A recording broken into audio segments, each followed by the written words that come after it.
Right, good morning. Right, तो हम लोग बात कर रहे थे कि इंसान को इंस्ट्रक्शंस जो हैं वो कहाँ से मिलते हैं, उसके ऊपर हम लोग बातचीत कर रहे थे। राइट, ऐसा माना जाता था कि इंसान को जो है वो अपने अंदर से ही कहीं इंस्ट्रक्शंस मिलते हैं, लेकिन ऐसा है नहीं। इंसान अंदर से बिल्कुल खाली पैदा हुआ है। इंसान के पास सिर्फ उसकी एनाटॉमी है, इंसान के पास सिर्फ उसके फिजियोलॉजी है। राइट, इंसान जो है वो उसके अंदर इमोशंस हैं, उसके अंदर चित्त है और 700 बिलियन सेल्स को चलाने की एनर्जी है, जिसको हम और आप रूह के नाम से कहते हैं, आत्मा के नाम से कहते हैं। ये चीज़ें, ये इंसान के अंदर है। अंदर इंसान को कहीं से कोई इंस्ट्रक्शन नहीं मिलता। इंसान को सारी चीज़ें बाहर से सीखनी होती हैं। ये बहुत इंपॉर्टेंट रूल है, ठीक है नहीं? राइट, लेकिन कुछ लोगों का ऐसा कहना है कि वो अंदर से इंस्ट्रक्शंस उसको मिलते हैं। उनको गलतफहमी हो गई बाहर की दुनिया देख करके।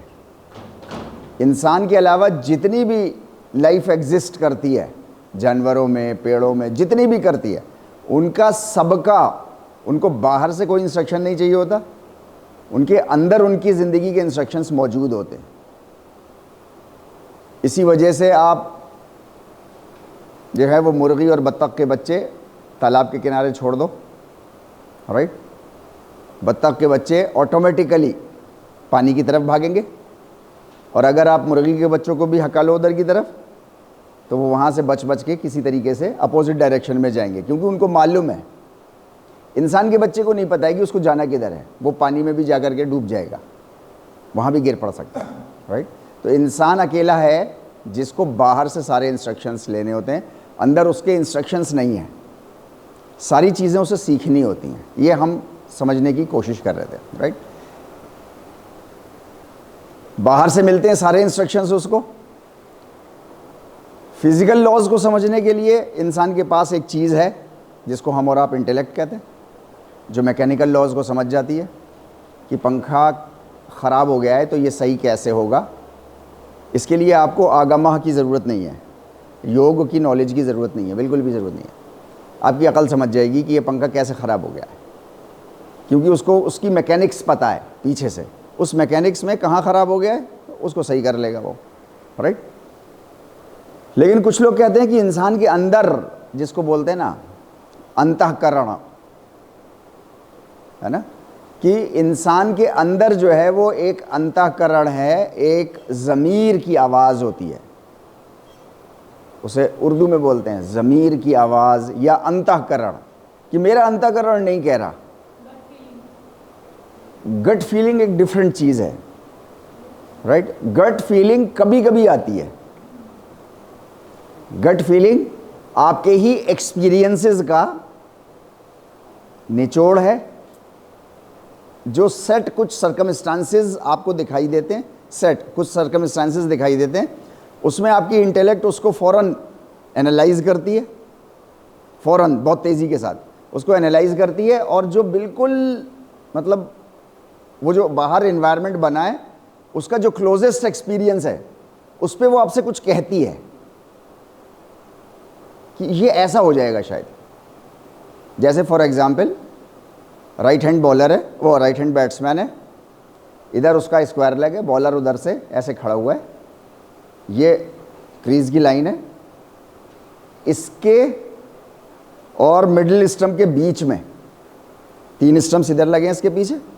राइट, मिडिल स्टंप की लाइन से उधर, और ये क्रीज का स्टंप्स का, लेग स्टंप का लाइन ऐसे, इनके बीच में सिर्फ मैक्सिमम 2 प्लेयर्स खड़े हो सकते हैं, 2 फील्डर्स, 2 से ज़्यादा नहीं खड़े हो सकते।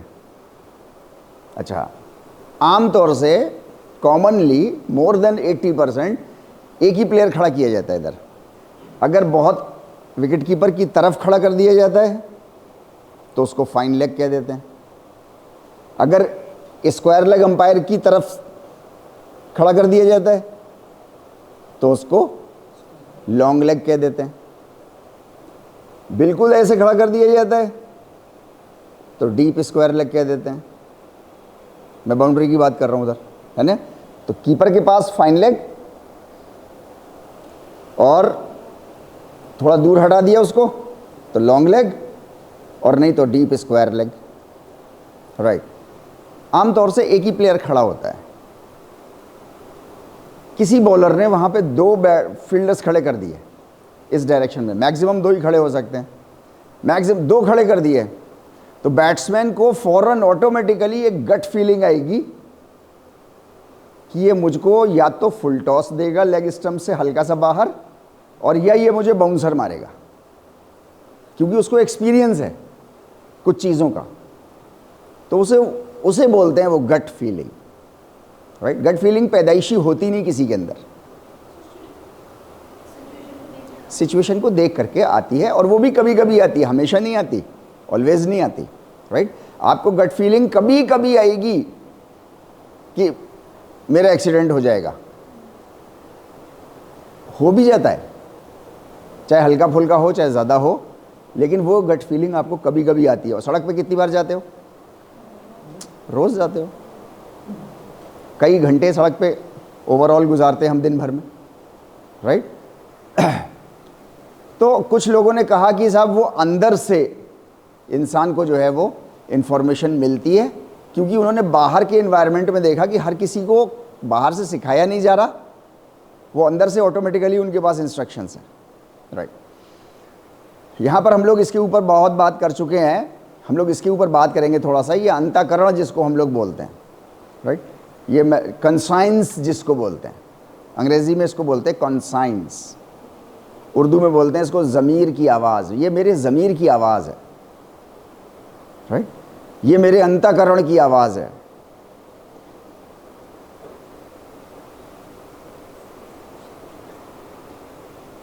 ये जो अंतःकरण की आवाज़ है, ये 2 कोई इंसानों में एक सी नहीं होती। एक ही काम को लेकर के कुछ लोग कुछ और मान्यता रखते हैं, उसी काम को करने के लिए कुछ लोग कुछ और मान्यता रखते हैं। मतलब अगर ज़मीर की आवाज़ है, अंतःकरण की आवाज़ है, आपकी कंसाइंस है, तो वो हर इंसान की सेम होनी चाहिए। जैसे फॉर एग्ज़ाम्पल हर जानवर की कंसाइंस, जानवर में कोई भी स्पीशी ले लो, for example crocodile, whale, shark, कोई भी ले लो, राइट। तो शार्क की जितनी भी फैमिलीज होंगी सबका अंतःकरण सेम होगा, सबको, राइट। सारे मगरमच्छ एक ही ज़मीर की आवाज़ होगी उनकी। ह्यूमंस ऐसे नहीं होते।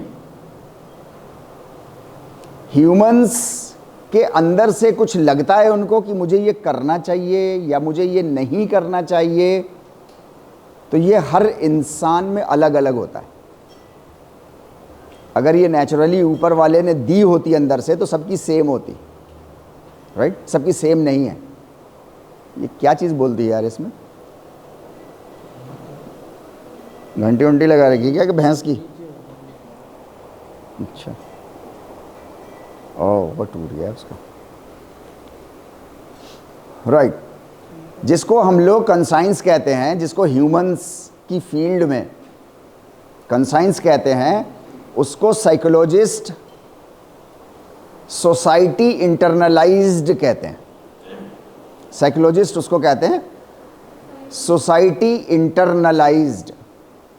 सोसाइटी ने कुछ इंस्ट्रक्शंस सिखाए हैं और वो अंदर जज्ब कर गए। जज्ब कहते हैं मतलब पेनिट्रेट कर गए, वो घुस गए अंदर, वो हमारी पर्सनालिटी का हिस्सा हो गए। लेकिन सिखाया सोसाइटी ने बाहर से। जैसे फॉर एग्जाम्पल बार बार हमको सिखाया गया, बार बार समझाया गया कि चोरी नहीं करनी है, चोरी नहीं करनी है, चोरी नहीं करनी है, चोरी नहीं करनी है। मतलब जब से पैदा हुए तब से सुन रहे हैं कि नहीं चोरी नहीं करनी, बुरी बात है, किसी का सामान तुम चुरा के लाए हो, गलत बात है। मतलब तरह तरह से हमारे बड़ों ने हमको समझाने की कोशिश की है और यहाँ तक हम लोग पहुँच गए, राइट। अब ये हमारे अंदर पेनिट्रेट कर गई ये चीज़, लेकिन सोसाइटी इंटरनलाइज्ड, सोसाइटी ने इंटरनलाइजेशन किया है, बाहर से ही सीखा है उसने, अंदर से नहीं सीखा उसने। यहां तक बात क्लियर है? अंदर कुछ नहीं है उसके पास। इंसान की बात कर रहे हैं हम लोग, किसी बिल्ली, किसी शेर, किसी बकरी, किसी खरगोश, किसी के बारे में बात नहीं कर रहे। वो सब इंटरनलाइज्ड नहीं है, सॉरी, वो सब इंटरनलाइज्ड है। हमारी सोसाइटी हमको सिखाती है तो हम इंटरनलाइज्ड हो पाते हैं। आपको ABCD सिखाई गई, अब आपके अंदर है इसकी इंफॉर्मेशन, लेकिन क्या ये आपको पैदाइशी तौर पे काखा कागा अलिफ बे ते से ABCD आपके पास पैदाइशी थी? नहीं, सोसाइटी इंटरनलाइज्ड है। सोसाइटी ने इंटरनलाइजेशन किया है आपके, राइट? फॉर एग्जाम्पल, हम लोग 2 ही एग्जाम्पल ले रहे हैं। जैसे डाइटरी, खान पान में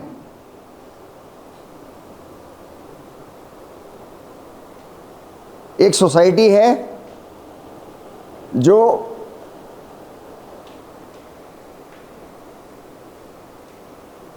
गोश्त को खाना बुरा नहीं समझती, खाती है। एक सोसाइटी है पसंद नापसंद की बात नहीं है, उसके सामने गोश्त आ जाए तो उसे उल्टी आ जाती है।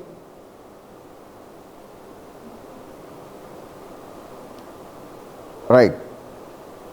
अब गोश्त आया फॉर एग्जाम्पल, और मैंने ये कहा कि यार मेरा अंतःकरण इस बात की इजाज़त नहीं दे रहा कि मैं इसको खाऊं, मेरा कंसाइंस इस बात की परमिशन नहीं दे रहा कि मैं इस चीज़ को खाऊं।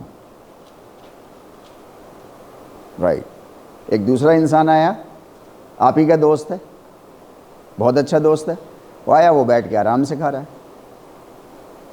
उसके अंतःकरण ने, उसकी कंसाइंस ने, उसकी ज़मीर ने कुछ नहीं कहा उससे, उसने कहा खाओ। क्यों ऐसा हुआ?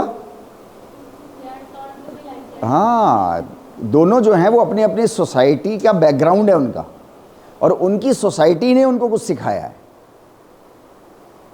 अंदर से कुछ नहीं था उनके। इंसान के बच्चे को तो पता ही नहीं है कुछ, हम लोग बार बार बात कर चुके हैं इसकी, कि उसे खाना क्या है। फिनाइल पीना है, 4 हाथ पैर पे चल रहा है, राइट, उसे फिनाइल पीना चाहिए या नहीं पीना चाहिए उसे नहीं पता है। लेकिन घर में मुर्गी रह रही है, उसे पता है, बकरी का बच्चा रह रहा है, उसे पता है, वो नहीं पिएगा। इंसान का बच्चा गट गट गट गट पी जाएगा, केरोसिन का तेल पी जाएगा, अक्सर हो जाता है ऐसा। फिनाइल की गोली कहीं पड़ी रह गई धोखे से तो उसको खा जाएगा, लेकिन बकरी का बच्चा उसको सूंघेगा और छोड़ के चला जाएगा, क्योंकि इंसान को बाहर से सिखाना पड़ा उसको कि नहीं ये फिनाइल है, इसको नहीं खाते, ऐसा। राइट। तो ये डाइटरी एक चीज़ है जिसके बारे में हमारा जो है वो सोसाइटी इंटरनलाइज्ड किया जाता है, सोसाइटी इंटरनलाइजेशन करती है। तो एक आदमी को जो है वो, एक इंसान को गोश्त बहुत अच्छा लग रहा है और एक को बिल्कुल भी नहीं अच्छा लग रहा, बल्कि उसको उबकाई आ रही है, उल्टी आ रही है, उसको समझ में भी नहीं आ रहा कि कोई इंसान कैसे खा सकता है। हम लोग देखो यहाँ पर ये बात नहीं कर रहे कि कोई चीज़ खानी चाहिए या नहीं खानी चाहिए, इसके बारे में हम लोग बात नहीं कर रहे बिल्कुल भी, है नहीं। हम लोग बात ये कर रहे हैं, समझने की कोशिश ये कर रहे हैं कि अंदर से कोई इंस्ट्रक्शन नहीं आ रहा है, जो सोसाइटी ने बाहर से सिखाया है वही इंस्ट्रक्शन बाहर निकल रहा है, बस। तो अंतःकरण नाम की कोई चीज़ नहीं होती इंसान की, सोसाइटी इंटरनलाइज्ड होती है। राइट। फॉर एग्जाम्पल, जैसे ये ठग्स हैं, ठग समझते हैं हम लोग, जो ठगी कर लेते हैं, राइट। इनको देखो हिंदी में क्या कहते हैं, इनको हिंदी में भी ठगी कहते हैं असल में, नहीं कुछ और वर्ड इसके लिए अभी मुझे याद नहीं आ रहा। राइट। अब तो ठग नहीं होते, वैसे ठग की अपनी एक, अब से करीब 70-80 साल पहले इसके ऊपर कभी कुछ मूवीज़ भी बनी हुई हैं, मुझे मूवी का नाम याद आएगा, अभी मैं बताऊंगा आपको। ठग कम्युनिटी होती थी पूरी, अभी ख़त्म कर दी वो, अंग्रेज़ों के ज़माने से लास्ट पार्ट में अंग्रेज़ों ने उसको ख़त्म कर दिया, बिल्कुल वो डिसइंटीग्रेट कर दिया उनको, नहीं तो इधर उधर भेज दिया सबको। 10 फैमिली मेम्बर्स हैं तो 10 फैमिली मेम्बर्स को 10 अलग अलग जगहों पे, जिसे कहते हैं ना काले पानी की सज़ा हो गई, तो इस तरीके से उन्होंने जो है वो उसको ख़त्म कर दिया। अब वो एज ए सोसाइटी नहीं रहते, पहले वो एज ए सोसाइटी रहते थे।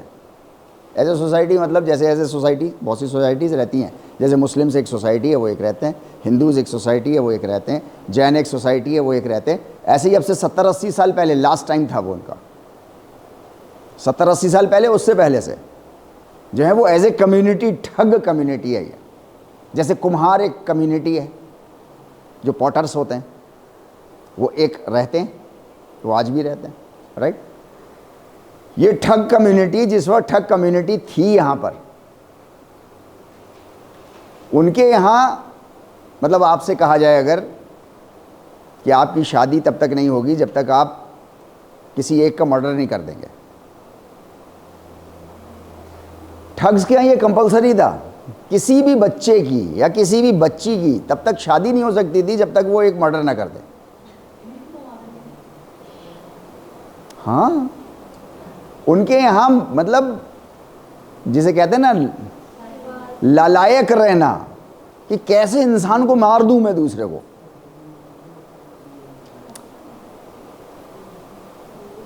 दूसरे इंसानों को पसंद भी नहीं आएगी ये चीज, घिनौना एक्ट लगेगा। कुछ लोगों को हो सकता है इससे उल्टी भी आ जाए। खून बहुत से लोग नहीं देख सकते, है नहीं? आप ही के दोस्तों में, आप ही के फैमिली मेंबर्स में होंगे बहुत से लोग, आपको अगर खून निकल आया तो वो आपको फिर आपके आसपास नहीं रह सकते। वैसे बड़े बहादुर रहते हैं वो, लेकिन इस मामले में कमज़ोर पड़ जाते हैं। ठीक है नहीं, राइट। तो मैं आपसे ये कह रहा हूं कि ठग कम्युनिटी है, सॉरी थी, जो मारे बगैर, जिसके यहाँ शादी नहीं हो रही है। एक इंसान को पहले मतलब उनकी प्री रिक्विजिट थी, प्री क्वालिफिकेशन थी। जैसे बीपीएड करने के लिए बीए, ऐसे ही ठग कम्युनिटी में शादी होनी है तो कम से कम एक मर्डर किया होना है दोनों ने। ये क्राइटेरिया है। तो अच्छा क्राइटेरिया था क्या? नहीं, जैसा भी था उनके लिए अच्छा था। आप देखो ना, उनके लिए अच्छा था, उनकी कम्युनिटी के लिए अच्छा था। तो मैं ये कह रहा हूं कि उनको जो है वो मर्डर करने में कोई दिल के अंदर वो नहीं आ रही, अंतःकरण उनका रोक नहीं रहा उनको, क्योंकि उनकी सोसाइटी इंटरनलाइज्ड ऐसी है। सोसाइटी ने ऐसा इंटरनलाइजेशन किया है कि ये तो करना पड़ेगा मिनिमम, क्योंकि इसी पे गुजारा है ना सारा। अगर पकड़ गए तो क्या होगा? अपने बचाव के लिए फिर मार के ही भागना पड़ेगा ना किसी को, फिर तो जान से मारो। मिनिमम इतना तो मारना ही पड़ेगा कि कोई इंसान दूसरा इस काबिल ना रहेगी तुम्हें पकड़ के रोक के रख सके, इसके लिए उसको जान से ही मार दो। तो उनके यहाँ थी ये चीज़। बहुत से घर ऐसे थे, शायद मेजॉरिटी में ऐसे थे सब लोग, जो मर्डर करना पसंद नहीं करते थे। तो ये इंसान के अंदर नहीं है ये चीज़ कि वो मर्डर करेगा या नहीं करेगा। बाहर से सोसाइटी सिखाती है कि ये मर्डर करना चाहिए या नहीं करना चाहिए। सारा खान पान ऐसा ही है, कपड़े ऐसे ही हैं, त्यौहार ऐसे ही हैं, कोई इसमें ज़मीर नहीं है इंसान के पास। अंदर से कुछ नहीं है इंसान के पास, कुछ भी। बताने का मकसद सिर्फ हमारा और आपका इतना सा है, इंसान को जो इंस्ट्रक्शंस मिलते हैं वो बाहर से मिलते हैं। फिजिकल लॉज को समझाने के लिए बाहर से सिखाया जाता है इंटेलेक्ट को, जो कि कंट्रोल रखती है इमोशंस को, रखना चाहिए उसको। और इस इंटेलेक्ट की अपनी एक प्रॉब्लम है, तो इसके लिए जो है वो नॉलेज ऑफ योग। तो नॉलेज ऑफ योग इंटेलेक्ट को कंट्रोल रखेगा और इंटेलेक्ट इमोशंस को कंट्रोल रखेगा। ये इंसान का पूरा स्ट्रक्चर है जब वो समाज में रहता है जिस तरीके से।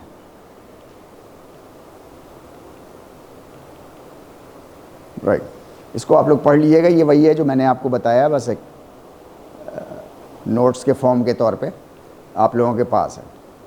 राइट, ये रिवीजन है आपके लिए। राइट, है नहीं?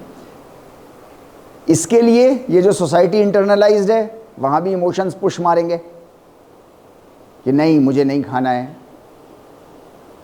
नहीं मुझे मर्डर नहीं करना है, राइट। तो इमोशंस हैं जो आपका फोर्स हैं। मुझे एमपीएड ख़त्म करते करते जेआरएफ क्वालिफाई करना है। इंटेलेक्ट को तो बस समझ में आएगा कि इसके बगैर हम ऊपर नहीं उठ पाएंगे। इंटेलेक्ट बस इतना समझेगी। जितना ज़्यादा इमोशंस आपके जोर मार देंगे उतने ज़्यादा आप मोटिवेशनल हो जाएंगे जेआरएफ के लिए, राइट। तो इमोशंस हमारे पास हैं जो पुश मारते हैं हमारे सारे उन चीज़ों को जो हम सीखते हैं बाहर से, अपने फ़ायदे के लिए, सेल्फ इंटरेस्ट के लिए या कलेक्टिव इंटरेस्ट के लिए। कलेक्टिव मतलब सबका इंटरेस्ट के लिए, राइट। ये सारा आपका वह कहाँ चला गया,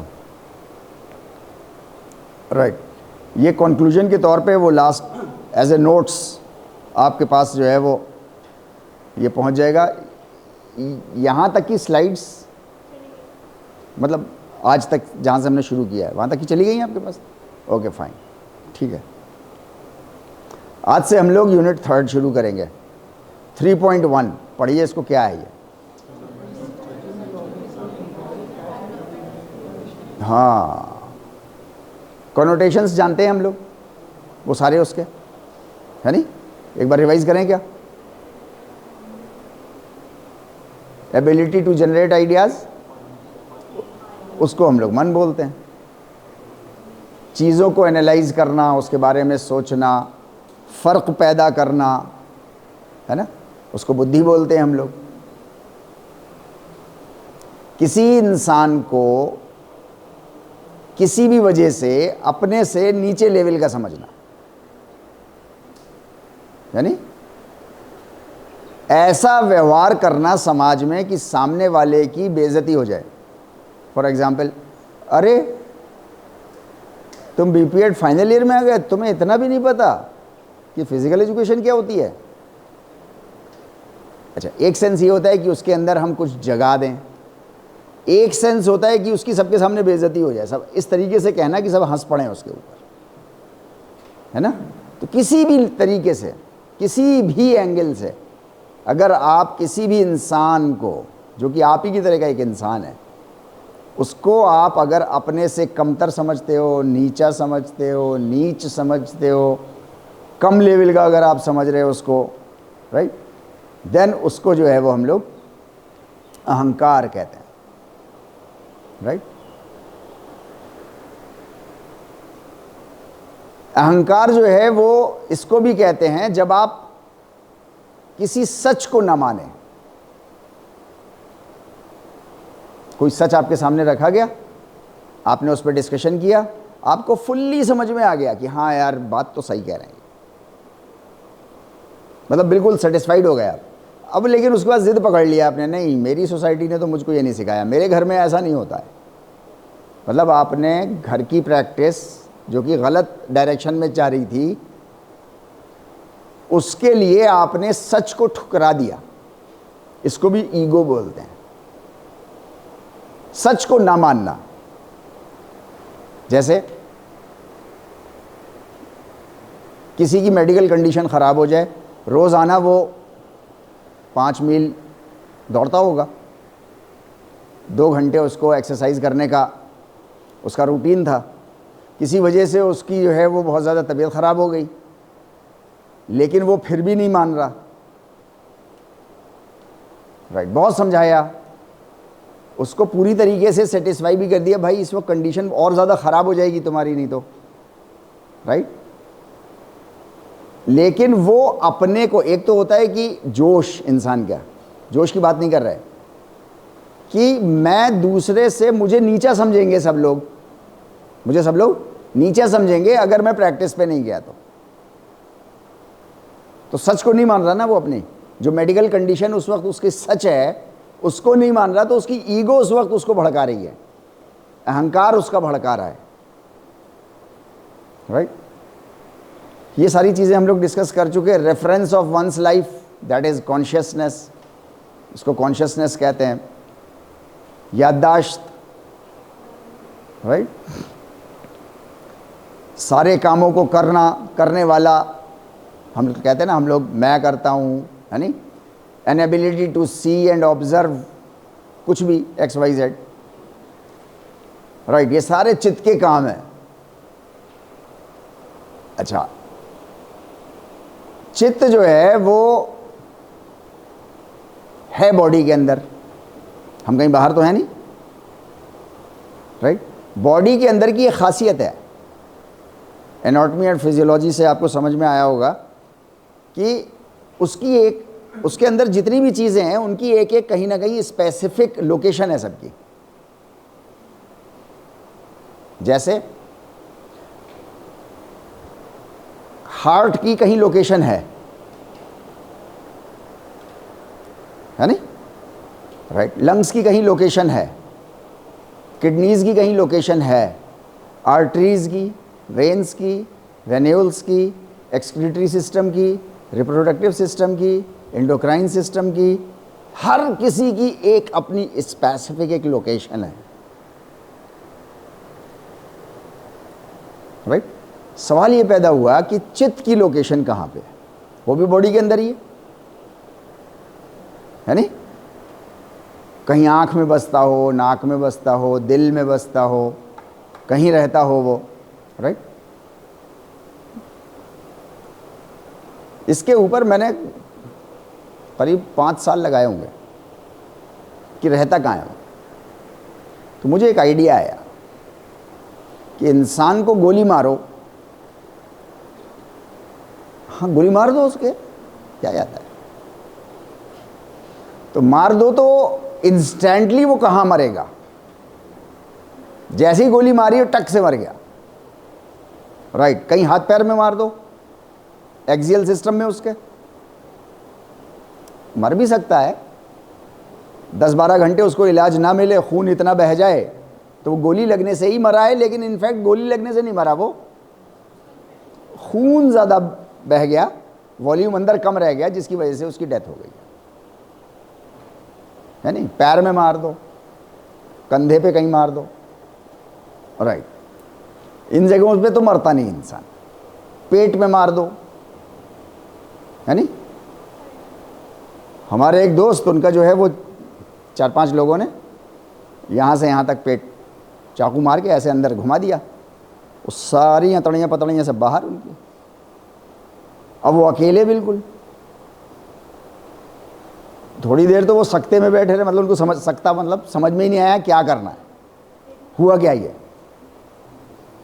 उसके बाद जब उनको समझ में आया तो मतलब उनकी हिम्मत की दाद कहते हैं तारीफ, हाँ, है नहीं।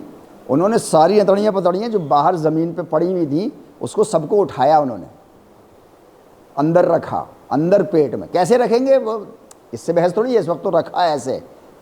आप लोगों ने देखा हो जामिया उर्दू यहाँ पे मेडिकल रोड पे है, उसके पीछे का इलाका है, राइट।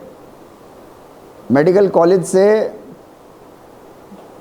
हार्डली 500 मीटर दूर होगा, 500-550 मीटर होगा, राइट। ऐसा उठाया, ऐसे हाथ से बंद किया अपना पेट और ले करके भागा, इमरजेंसी।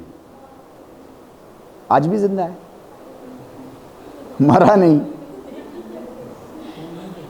मैं एक बात कह रहा हूं आपसे, पेट पे मार दो इतनी बुरी तरह, मर जाते हैं लोग, लेकिन नहीं भी मरते, है नहीं। कहाँ ऐसी जगह, मेरे मतलब एक दिमाग में जो है वो एक सवाल आया कि इंसान को कहाँ मार दो तो वो मर जाए। तो सब दिल में मार दो, तो दिल के बहुत से लोग ऐसे हैं कि दिल में गोली लग गई लेकिन आज भी जिंदा है।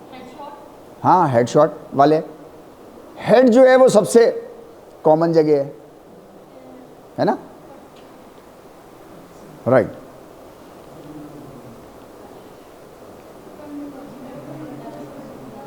ये एक लिंक है, आप इसको देखिएगा, बड़ा इंटरेस्टिंग है। सर में गोलियां अभी भी लगी हुई हैं, अंदर हैं गोलियां, दिमाग में। हमने कहा ना हेडशॉट, तो हेडशॉट वाले भी मर भी जाते हैं, नहीं भी मरते, आज भी जिंदा हैं। हाँ, एक आध उंगली नहीं चलती, हाथ का एक पार्ट नहीं चलता, भाई इधर नर्व डैमेज हो गई है ना, तो यहाँ पैरालाइज्ड हो गया है कुछ अंग कोई बॉडी का। Otherwise they are leading very happy life. आपको देखने से पता भी नहीं चलेगा कहीं गोली भी लगी हुई है इनके अंदर, घुसी हुई है, लगी नहीं है, आज भी मौजूद है गोली, लेकिन वो ऐसी चल रहे हैं। वो ऐसी जगह अटक गई है कि डॉक्टर्स ये कह रहे हैं कि इसको निकालना ज़्यादा खतरनाक है। मतलब अभी तो एक हाथ गया है तुम्हारा, हो सकता है पूरी बॉडी पैरालाइज्ड हो जाए, तो अब तुम बताओ। तो उसने कहा रहने दो, पड़ी रहने दो, कोई नुकसान तो नहीं, रहने कोई नुकसान नहीं, पड़ा रहने दो, आज भी पड़ी हुई। तो इंसान की कहाँ पे ऐसे, ये मेरे को एक सवाल आया, और तरह तरह से, मतलब मेरे पास कोई भी सवाल, कोई भी बात आती है तो फिर मैं उसको हर एंगल से, ऊपर नीचे, अप साइड डाउन, चारों तरफ से उसको घुमा घुमा के 360 देखता हूँ मैं कि कैसे हो सकता है। राइट, ब्रेन में एक जगह ऐसी है जहां पे गोली अगर लगी है, ये मेडिकल रिपोर्ट सारी नेट्स पे मौजूद हैं, इसको बोलते हैं डाइंसिफेलन। एक जगह है, ये ऑरेंज वाला पार्ट है नहीं, ये दो कनपटियों के बीच में अंदर घुस के बहुत छोटा सा इतना सा पार्ट होता है। अगर गोली वहां लग गई है जिस भी पेशेंट के, वो सारे पेशेंट मर गए, वो चित्त छोड़ के चला गया, फॉर्म टक से शरीर छोड़ देता ना, तो शरीर छोड़ के चला गया। राइट, अब इसको कहते हैं, मेरे पास कोई साइंटिफिक उसका वो नहीं था, एक लॉजिकल, एक कॉमन सेंस बेस्ड बात है। जो लोग सिर में गोली लगने से बच गए, बहुत से लोग हैं ना, है नहीं, 100 से ज़्यादा लोग हैं जो गोली अंदर मौजूद है और जिंदा हैं। वो लिंक बस एक इंटरेस्ट के तौर पे मैंने दे दिया आप लोगों को। तो दिमाग के डाइंसिफेलन के अलावा उनके ब्रेन में जो है वो गोलियां लगी हुई हैं, तो बच गए वो। लेकिन मेडिकल रिपोर्ट्स डाइंसिफेलन पे किसी भी तरीके की चोट, या डाइंसिफेलन का नॉर्मल टेम्परेचर से ज्यादा टेम्परेचर, कहते हैं ना बुखार दिमाग पे चढ़ जाएगा, लेकिन उन्हें नहीं पता कि डाइंसिफेलन दिमाग पे नहीं चढ़े, दिमाग पे चढ़ेगा ठीक है, इधर उधर कुछ हो जाएगा, लेकिन अगर डाइंसिफेलन तक पहुंच गया तो जान चली जाएगी। मतलब चित्त शरीर छोड़ के चला जाएगा, फिर शरीर रह जाएगा। इस पार्थिव शरीर को उठा करके, हाँ वो कलमा पढ़ते हुए ले जाओ, उसको शमशान घाट ले जाओ, कब्रिस्तान ले जाओ, कहीं भी ले जाओ, फिर तो उसका कुछ भी करो, शरीर चित्त चला गया उसका। राइट, तो ये डाइंसिफेलन, या बीमार पड़ जाए बहुत, हर अंग की अपनी अपनी एक स्पेसिफिक बीमारियां होती है ना कुछ, ये बीमार हो जाए कुछ, तो चित्त फिर नहीं रहता अपने घर के अंदर, फिर इंसान मर जाता है। तो मैंने हाइपोथेसिस बनाई कि डाइंसिफेलन के अंदर जो है वो चित्त की लोकेशन है। अभी पूरा ब्रेन मौजूद है, आप देख रहे हो ना, पूरा ब्रेन मौजूद है, बस ये हिस्सा एक अकेला ऐसा है डाइंसिफेलन का। अभी लेटेस्ट मैंने आपको बताया था ना कि हमारा इंटरनेट कैसे काम करता है नहीं, मतलब वो अपने को हर सेकंड अपडेट करता है। राइट, तो मैंने नेट पे डाला, सर्च कर रहा था मैं यही सब चीज़ें। राइट, तो फिर एक साइंटिस्ट के बारे में आया, इसमें ऐड नहीं हुआ है, वो कल अगली क्लास में मैं आपको दिखाऊंगा। राइट, एक नोबेल लियोरेट हैं फ्रांसिस क्रिक के नाम से। राइट, उन्होंने डीएनए का हेलिक्स, वो डीएनए का ऐसा होता है ना कुछ ऐसा गोल गोल गोल गोल घुमा घुमा एच टाइप का बना हुआ होता है, एक ऐसे स्ट्रैंड होता है, एक ऐसा स्ट्रैंड होता है, बीच में सीढ़ियाँ सी ऐसे लगी हुई होती हैं उसके। राइट, वो उन्होंने पहली बार उसका स्ट्रक्चर ढूंढा था, फ्रांसिस क्रिक सर ने, नोबेल लियोरेट है, बायोलॉजिस्ट हैं। उन्होंने एक किताब लिखी है एस्टोनिशिंग हाइपोथेसिस के नाम से, बहुत इंटरेस्टिंग किताब है। वो प्योर फिजियोलॉजी है, एडवांस लेवल की फिजियोलॉजी उन्होंने, जाहिर सी बात है नोबेल लियोरेट है तो वो अपने ही लेवल से चीज़ों को लिखेगा। राइट, उन्होंने उसमें जो है वो इस चीज़ का डिस्कशन किया है। जाहिर सी बात है, वो चित्त तो नहीं जानते, वो तो अंग्रेज़ हैं। उन्होंने कहा कि हमारी पर्सनैलिटी, हमारा पर्सन, हमारी पर्सनैलिटी, हमारा पर्सन, हम खुद कहाँ रहते हैं, तो उन्होंने बताया कि वो डाइनसिफेलन में रहते हैं। फिर उनको पढ़ते पढ़ते, उन पे काम करते करते फिर मुझको और भी बहुत सारे लोग इस तरीके के मिले जो नोबेल ल्यूरेट्स हैं, और उन्होंने भी यही बातें कही, राइट। तो मैं आपसे ये कह रहा हूँ कि इसकी जो लोकेशन है वो डाइनसिफेलन की है। लंग्स रिबकेज में है, हार्ट रिबकेज में है, किडनीज पेल्विक गर्डल में है, ऐसे ही है ना, आंतें एब्डोमेन में हैं, और चित्त डाइएन्सेफेलन में, ब्रेन में है और डाइएन्सेफेलन में, राइट। कानों के अंदर बीच में बिल्कुल, और यहाँ ऊपर बीच से, राइट। आपने योग में चक्र पढ़े हैं, 7-8 चक्र होते हैं, है नहीं, मूलाधार चक्र। सबसे ऊपर कौन सा चक्र है?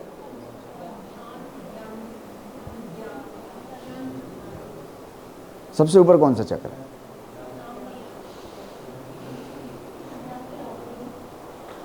राइट, सबसे ऊपर सहस्रार चक्र, लिख लीजिए इसको,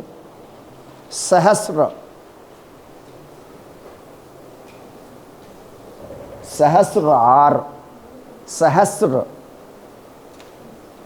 कैसे लिखोगे वो आप जानो, लिखना नहीं आ रहा, लिखो सहस्र, सहस्र लिख लो।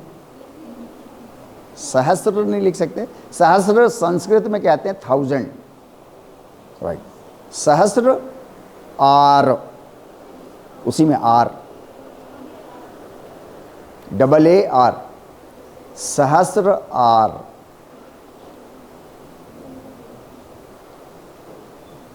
ये सबसे ऊपर चक्र होता है, सिर में नहीं है वो, कहीं अंदर जहां डाइएन्सेफेलन है, जहां चित्त रहता है, वो सबसे ऊंचा उसको चक्र जो है वो बोला गया। अब से 2500 साल पहले, अब से 5000 साल पहले, अब से 1000 साल पहले, अब से 500 साल पहले, अब से 150 साल पहले, अब से 120 साल पहले, अब से 100 साल पहले, अब से 70 साल पहले, अब से 50 साल पहले, नहीं मालूम था ना ये। लेकिन योग को ये मालूम था कि ये सहस्रार चक्र सबसे ऊपर होता है, लेकिन ये नहीं मालूम था कि चित्त वहां रहता है। योग को मालूम था, इसीलिए उसने नाम दिया सहस्रार। उसको डाइनसेफेलन नाम नहीं मालूम था, और डाइनसेफेलन वालों को हाँ चित्त नहीं मालूम था। वो आज तक की बात है, आज तक की प्रॉब्लम है, लेकिन अब दुनिया धीरे धीरे मिल रही है। हाँ, गठबंधन बहुत तेज़ी से बैठ रहे हैं, छोटे मोटे नहीं बैठ रहे हैं। अब देखो ना, हम लोग तो मतलब गठबंधन बैठा के बात भी बढ़ा दी हमने आगे, ये बात हो गई। तो योग वाले जो लोग थे, उनके पास जो इन्फॉर्मेशन आई उस ज़माना, वो ज़माना डाइनसेफेलन का नहीं था, एनाटॉमी का नहीं था, फिजियोलॉजी का नहीं था, बायोमैकेनिक्स का नहीं था, साइकोलॉजी का नहीं था, तो नहीं पता उनको, कोई बात नहीं। जिन्होंने डाइनसेफेलन अपनी फील्ड बनाई, बायोमैकेनिक्स अपनी फील्ड बनाई, थर्मोडायनामिक्स अपनी फील्ड बनाई, एनाटॉमी फिजियोलॉजी अपनी फील्ड बनाई, उन्होंने योग को अपनी फील्ड नहीं बनाया, जिसकी वजह से दोनों चीज़ें अकेले ही रह गई। मैं और आप एनाटॉमी फील्ड की चाहे सुपरफिशियल नॉलेज हो, एनाटॉमी फिजियोलॉजी के ऊपर से भी हैं, साइकोलॉजी ऊपर से भी चाहे ऊपर से ही जानते हो, ऊपर, लेकिन उसके भी स्टूडेंट हैं। योग चाहे ऊपर से ही जानते हो, लेकिन उसके भी स्टूडेंट हैं। इसलिए हम लोग समन्वय बना पा रहे हैं दोनों का। तो योग में जिसको सहस्रार चक्र बोलते हैं, उसको एनाटॉमी की भाषा में डाइनसेफेलन बोलते हैं। इसको लिख लीजिए आप लोग, ये इंपॉर्टेंट चीज़ है। राइट, टाइप्स ऑफ चित्त। चित्त जो है वो कोई ऐसी चीज़ नहीं है कि सब में एक सी है ना। हर किसी का चित्त जो है वो अलग ओरिएंटेशन का है, और यही इस दुनिया का मज़ा है। अगर बगीचे के सारे फूल गुलाब के होते और गुलाब के सारे फूल लाल होते, अरे तो एक बार जाते चले देखने जाते, ये भी तो क्वालिटी है ना कि यार भाई लाल रंग के फूल हैं, और एक ही सेहत के होते। एक ही सेहत मतलब छोटे फूल भी होते हैं लाल गुलाब के, और बड़े बड़े भी होते हैं, एक ही सेहत के होते। तो फिर उस गार्डन में आप लोग दोबारा जाने में इंसान आम तौर से मज़ा नहीं आता उसको, है नहीं। ऐसे ही इंसानों का मामला है। इंसानों का चित्त जो है वो एक सा नहीं है। सबको इसी वजह से अपने चित्त को ट्रेन करना होता है। आप देखो, इस बात से अंदाज़ा लगाओ कि इंसानों का चित्त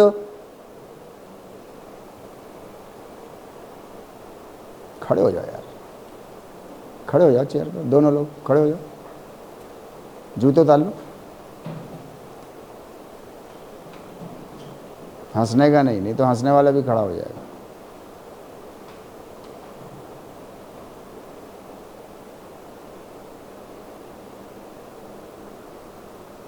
राइट, इंसानों का चित्त एक दूसरे से कितना अलग होगा, एक दूसरे से कितना अलग होगा, इसको समझने के लिए एक तो ये बात आपको याद रखनी होगी कि इंसानों के पास फ्री विल है, खुली छूट है। यथेच्छसी तथा कुरु, जो मर्जी आए करो। एक तो ये चीज़। दूसरी ये याद रखनी होगी कि जिनके चित्त बंधे हुए हैं, जानवरों के नॉटेड है ना वो चित्त। हमारा चित्त फ्रीडम के साथ है, फ्री विल के साथ है, अननॉटेड है, खुला है। तो नॉटेड चित्त वालों को देखो आप, जैसे बकरी, कोई भी जानवर XYZ। मैं तो बकरी इसलिए कहता हूँ क्योंकि बचपने से मैंने बकरियाँ पाली हैं, मुर्गियाँ पाली हैं, खरगोश पाले हैं, चूहे पाले हैं, कछुए पाले हैं, भैंस पाली है, गाय पाली है, आज भी पालता हूँ, है ना। तो इसलिए मैं सारे एग्जाम्पल देता हूँ, वरना कोई भी एग्जाम्पल ले लो आप। और ये ऐसे जानवर हैं जो घर घर देखे हैं लोगों ने, आम तौर से हमने सब ने। आप देखो बकरियों में कितने डिफरेंट नेचर की बकरियां होती हैं, जिसको बोलते हैं ना, एक बकरी मरखन्नी है, बत्तख काटने वाली है, बाकी और नहीं है, एक है खुराफाती। कोई है वो दूसरे को कुछ नहीं कह रही, किसी इंसान को नहीं काट रही, किसी को नहीं काट रही, लेकिन वो अपनी स्पीशी को परेशान करके रखे हुए। मतलब अलग अलग, कुछ बकरियां आप देखो, कुछ बकरे देखो शांत पड़े, कुछ गाय देखो शांत पड़ी हैं, कुछ बड़ी मरखन्नी होती हैं। हमारे यहाँ जो गाय है उसने जो है वो मेरे बेटे को उछाल दिया, वो 4 फीट दाएँ है, वो उसके बछड़े को उसने गोद में लेके प्यार कर रहा था। मैंने उसको बोला कि रोज़ाना जो है वो इस बछड़े को कंधे पे टांगो ऐसे, और रोज़ाना वॉकिंग किया करो और रनिंग किया करो हल्की हल्की रोज़ाना। तो कल को ये बैल हो जाएगा पूरा, और तब भी तुम बैल को लेकर के रनिंग कर रहे होगे तो दुनिया में अजूबा हो गए यार तुम तो, है नहीं। तो वही कोशिश करने के चक्कर में था बेचारा वो ऐसे, उसको लगा शायद खुली बंधी हुई है, और उसी वक्त उसने खोला था उसको एक खूंटे से दूसरे खूंटे की तरफ ले जाने के लिए। हाँ भाई साहब, वो हुर्र करके वो पूरे पेट में अंदर सींग ऐसे ऊपर। हाँ भाई नौशाद साहब आ जाओ, आ रहा हूँ यार, एक बैठ जाओ भाई।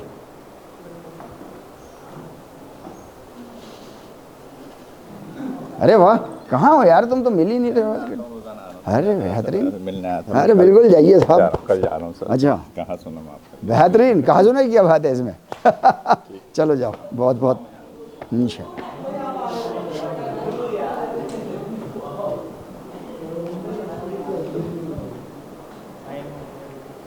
राइट। तो मैं आपसे ये कह रहा था कि मतलब जो नॉटेड चित्त हैं उनके अंदर डिफरेंट बिहेवियर्स हैं, है नहीं? तो इंसान के पास, तो अब आप सोचो अननोटेड चित्त है तो कितने वेरिएशंस लिए हुए होगा ये। जब नोटेड चित्त वाले इतना वेरिएशन लिए हुए हैं, राइट, तो अननोटेड वाले कितना वेरिएशन लिए हुए होंगे, राइट? उसी से रिलेटेड, अच्छा ये एक बात और, हर टॉपिक अपने आप में अच्छे खासे बड़े टॉपिक हैं, कॉम्प्लिकेटेड हैं। हम लोग उनको बहुत आसान भाषा में अपने लेवल पे समझने की कोशिश कर रहे हैं ताकि यहाँ से समझ के फिर आप हल्के से ऊपर उठ जाएं, है नहीं? जब मास्टर्स में आएंगे तो हम लोग और एडवांस लेवल का जो है वो योग एजुकेशन तब और चलेगी। रिसर्च लेवल पे आएंगे तो फिर और एडवांस लेवल पे चलेगी, राइट? तो इसी में ये डिफरेंट टाइप्स के आपको जो है वो चित्त मिलेंगे। जैसे एक है क्षिप्त, क्षिप्त चित्त, इसकी एक कैरेक्टरिस्टिक है,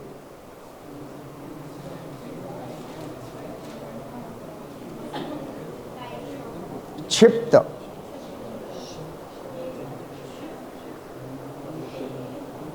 है ना? मंकी माइंड है। मंकी कहते हैं अभी यहाँ बैठा है, अभी वहाँ चला गया, वहाँ से कूद गया फिर यहाँ चला गया, इतने बीच में कुछ मिला तो उसको तहस नहस कर दिया, फिर वापस आके यहाँ शराफत से बैठ गया।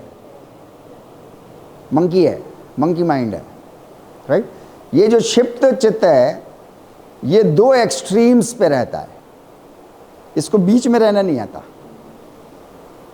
ये लुक से इधर चला जाएगा, कभी उधर चला जाएगा। इनके मूड का पता नहीं है ऐसे इंसानों का कि ये कब गुस्से, अच्छे खासे तो बैठे थे और सिलेंडर फाड़ दिया यार इन्होंने, मतलब हाँ खोल दिया सिलेंडर घर में, अच्छे खासे बैठे बैठे, बस क्या हुआ? कुछ नहीं हुआ, वो बस उनको खाना दिया गया, खाने में नमक तेज़ था, उन्होंने साले घर में ही आग लगा दूंगा। हाँ थे, होते हैं लोग तरह तरह के, है नहीं? तो ये हमेशा एक्सट्रीम्स पे रहते हैं। मतलब प्यार करेंगे तो बहुत प्यार करेंगे, बेइंतहा प्यार करेंगे, लिपटाए लिपटाए घूमेंगे, तारीफ़ें करते नहीं थकेंगे, और दूसरे ही मोमेंट मतलब ऐसा नहीं कि जूते की नोक पे ही रख लें बस, ना जी, वो नीचे रख कर के मसल भी देते हैं ऐसा। मतलब दोनों एक्सट्रीम के हैं वो। फिर उठाएंगे, फिर धूल वूल झाड़ेंगे, फिर प्यार करेंगे, फिर अपने साथ रखेंगे, फिर चलते रहेंगे चलते रहेंगे, और फिर किसी दिन। तो ये हैं क्षिप्त चित्त वाले, ऐसे लोग होते हैं। मैं मोटे तौर की बात कर रहा हूँ।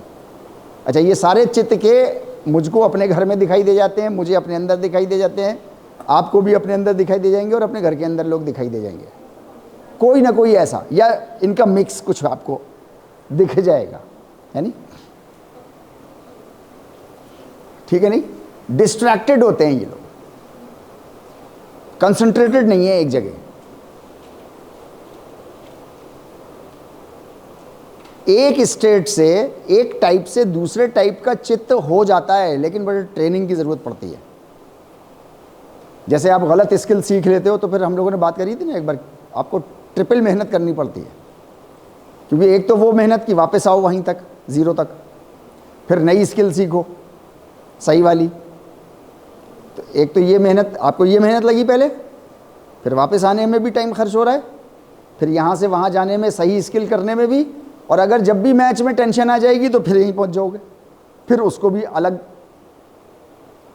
उसको भी सीखना है कि नहीं ऐसा नहीं करना है, स्ट्रेस में भी। तो आपको तिगुनी चौगुनी मेहनत करनी पड़ती है। ऐसे ही ये चित्त के हैं।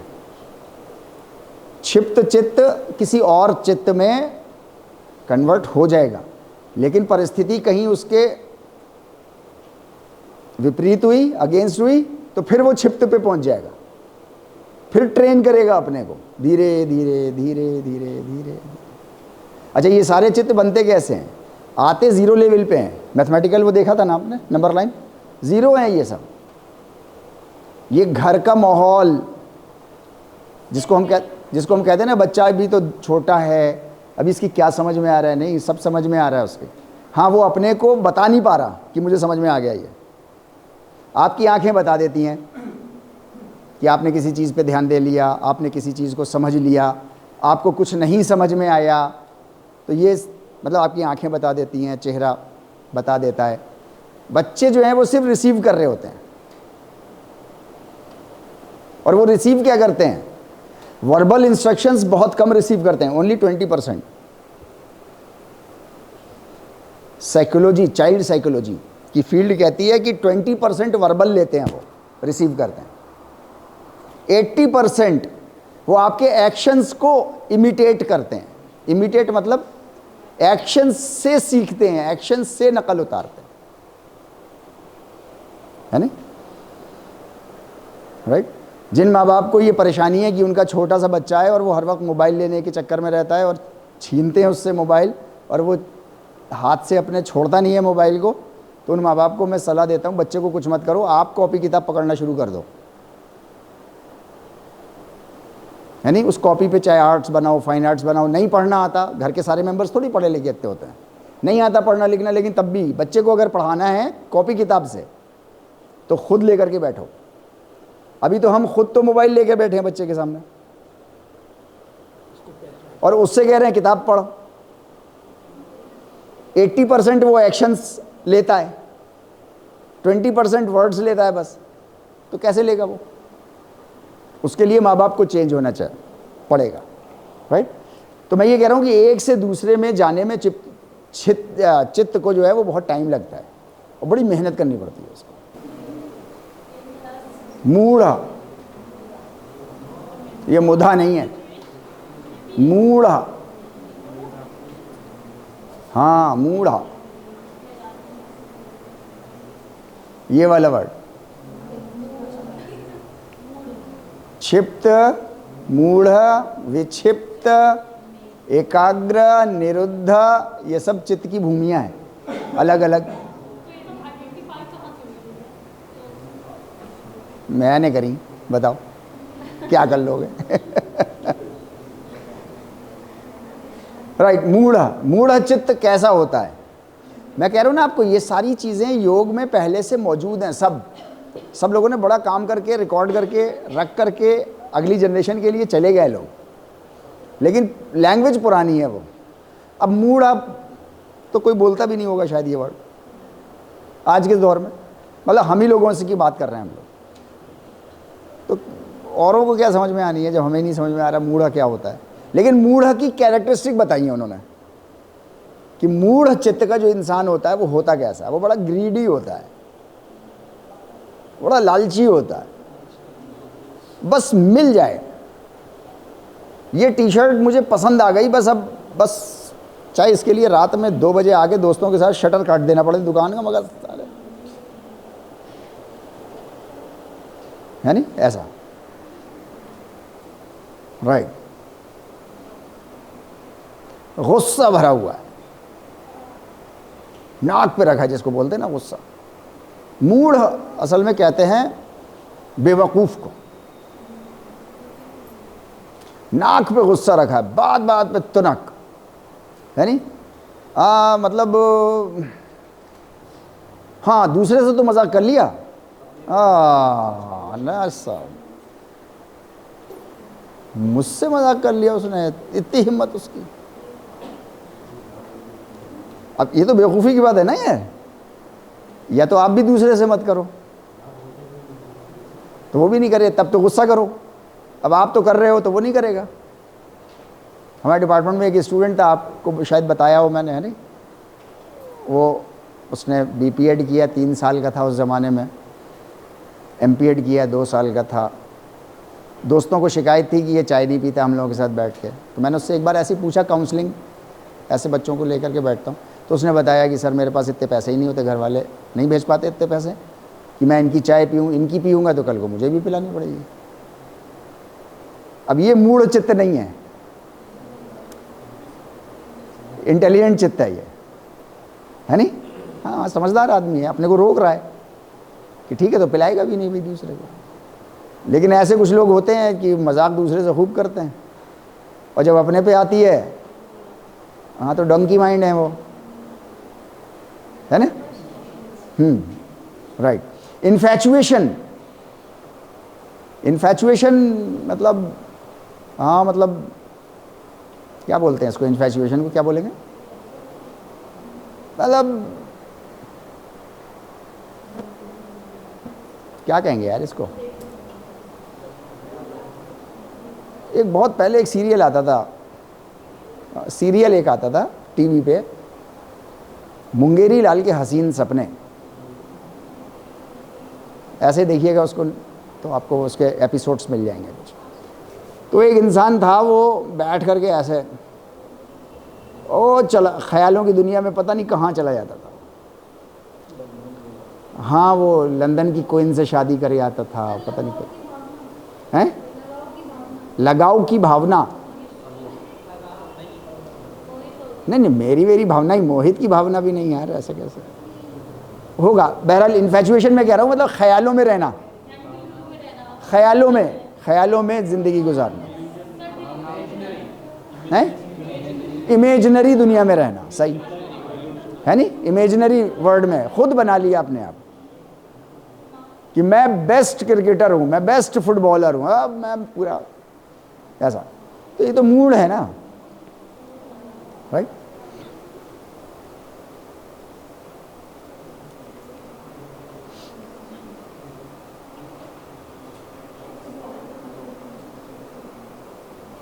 इसकी एक वो है कैरेक्टरिस्टिक्स होंगी कुछ, वो पढ़ लिएगा। विक्षिप्त,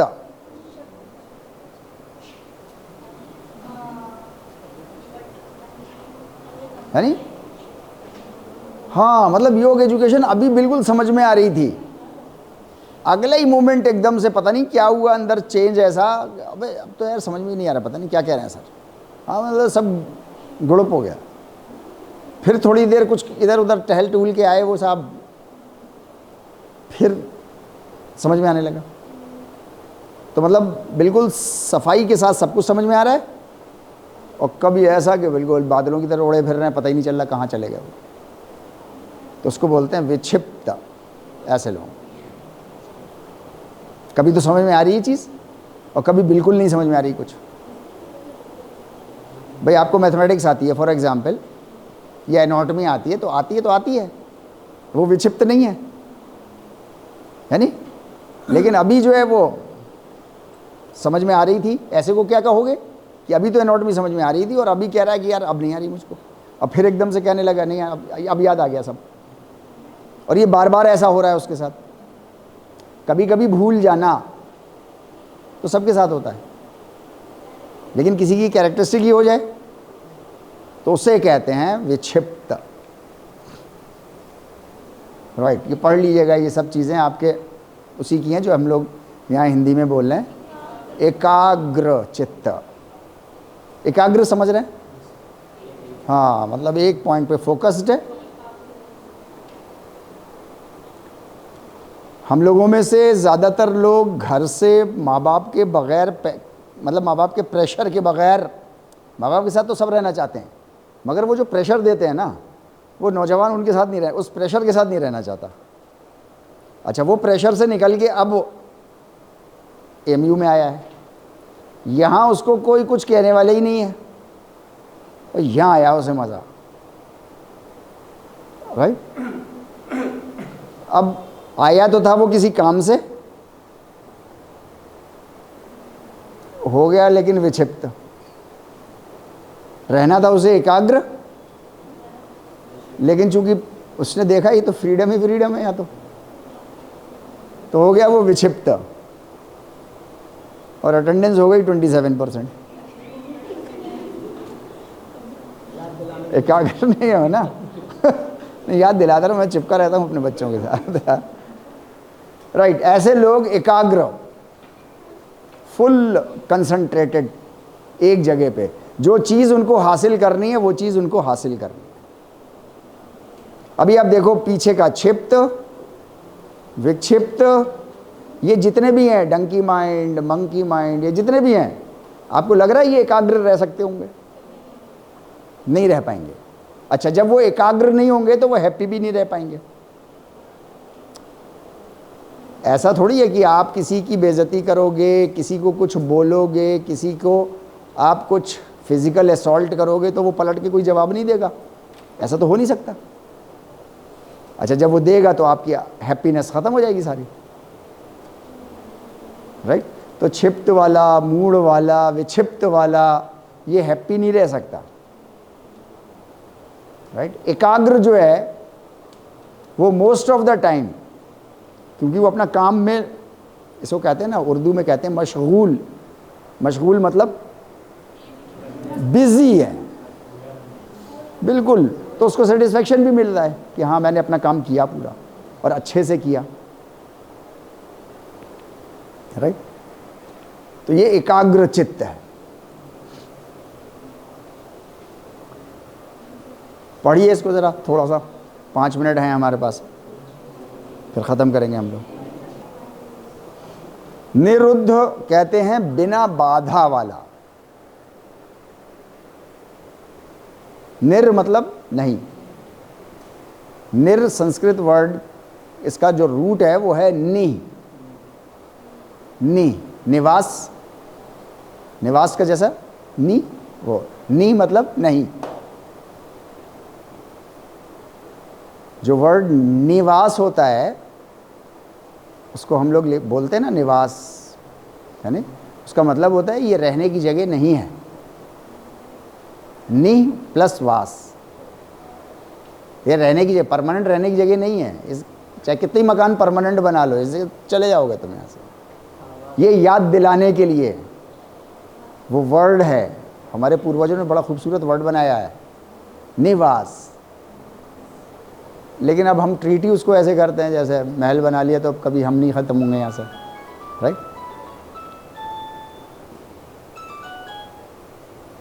राइट। तो निरुद्ध बिना बाधा के, ये एकाग्र से ऊपर है, एकाग्र से ऊपर है, इसको कोई बाधा ही नहीं है किसी भी तरीके की। Happy, happy in all, right. ये उस तरीके का चित्त है। दिव्य चित्त भी इसको बोलते हैं, कि ऑलमाइटी गॉड के साथ रहने वाला चित्त। कहते हैं ना वो तो परमात्मा की छवि है पूरा, ऐसा उसे बोलते हैं निरुद्ध चित्त, मूल चित्त। खड़े हो जाओ मैडम दोनों, खड़े हो जाओ, खड़े हो जाओ, खड़े हो जाओ, जल्दी से खड़े हो जाओ। हमारे खड़ा होना मतलब आशीर्वाद लेना। खड़े हो जाओ जल्दी से, दोनों लोग जूते उतारो।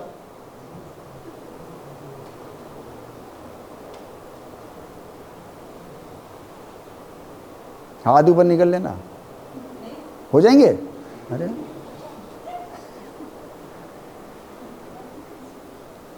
राइट, फुल्ली फोकस्ड माइंड है ये, एकाग्र से एक ऊपर है, एक लेवल ऊपर है।